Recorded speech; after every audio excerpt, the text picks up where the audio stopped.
যে মাননীয় প্রধান উপদেষ্টা তার নিরপেক্ষতা হারিয়েছে, এবং এইভাবে যদি চলতে থাকে তাহলে যে সংস্কার কমিশন আছে এখনও তারা খুব বেশি অগ্রসর হতে পারবে না, এবং এটা অনেকটা পর্বতের মসজিদ প্রসব করার মতো একটা পরিস্থিতি দাঁড়াবে, কার্যকরিতা হারাবে। সেই কারণে প্রতীকী প্রতিবাদ হিসাবে আমরা গতকাল আসিনি।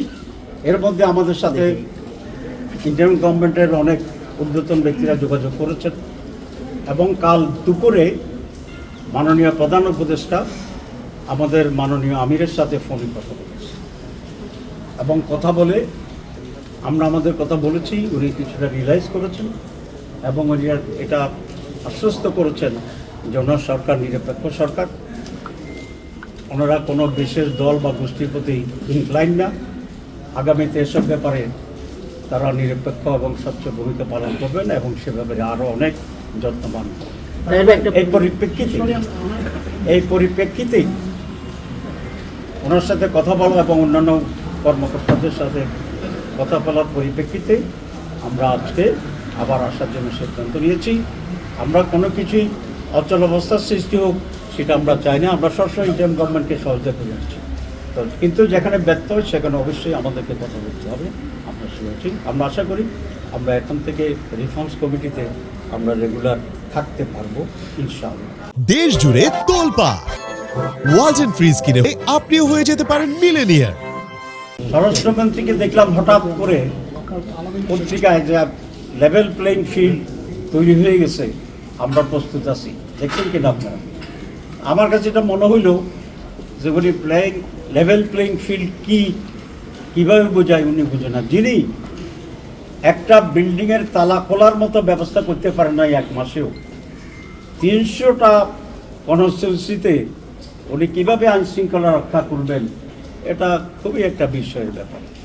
আমি ওনাকে সংযতভাবে কথা বলার জন্য অনুরোধ করছি, এবং লেভেল প্লেইং ফিল্ড কী হবে নির্বাচনে কাকে বলে এটা বোঝার জন্য ওনার কাছে অনুরোধ করছি। এখনও পর্যন্ত কোনো পার্টিকুলার পয়েন্টে কনক্লুশন হওয়ার মতো জায়গায় আমরা পৌঁছাইনি। সর্বশেষ যে আলোচনা হচ্ছিল সেটা হচ্ছিল এনসিসির ব্যাপারে, ন্যাশনাল কনস্টিটিউশন কাউন্সিলের ব্যাপারে। এটা কিছুটা অসমাপ্ত আছে, আমাদের বক্তব্য এখনো সেখানে হয়নি, কিন্তু আমরা নীতিগতভাবে যেটা আগে লিখিত দিয়েছি এখনো বলছি, আমরা এনসিসির পক্ষে এরকম একটি সাংবিধানিক ব্যালেন্স কমিটি থাকা উচিত, প্রতিষ্ঠান থাকা উচিত, যারা সাংবিধানিক এবং বিধিবদ্ধ যে সমস্ত সংস্থা আছে সেগুলার নিয়ম এবং নিয়ন্ত্রণের ব্যাপারে ভূমিকা পালন করতে হবে। সেখানে প্রধানমন্ত্রী থাকবেন, প্রধান বিরোধী দলীয় নেতা বা নেত্রী যিনি তিনি থাকবেন, আমাদের স্পিকার থাকবে, আপনার লোয়ার হাউস যদি হয় ডেপুটি স্পিকার থাকবেন। এভাবে একটা স্ট্রাকচারের ব্যাপারে আমরা একমত হয়েছি। অরিজিনালি প্রস্তাব ছিল ওনাদের সেখানে প্রেসিডেন্ট এবং প্রধানমন্ত্রী থাকবে, chief justice, president and chief justice থাকবে। এই দুইজনের ব্যাপারে আমরা আপত্তি করেছি এই জন্যে যে একজন হচ্ছে দেশের অভিভাবক হিসেবে প্রেসিডেন্ট ভূমিকা পালন করবে, আরেকজন জুডিশিয়াল চিফ যিনি দেশের আইন এবং বিচার বিভাগের জন্য, জাস্টিসের জন্য প্রধান। তো ওনাদের এই কমিটিতে আনলে এখানে যদি কোনো রকম বিরোধ তৈরি হয় তাহলে এটা মীমাংসা করার আর কোনো বডি থাকে না। তো সেখানে আমরা বলেছি প্রেসিডেন্ট এবং প্রধান বিচারপতি বাদ রেখে এটাকে কনস্টিটিউট করা।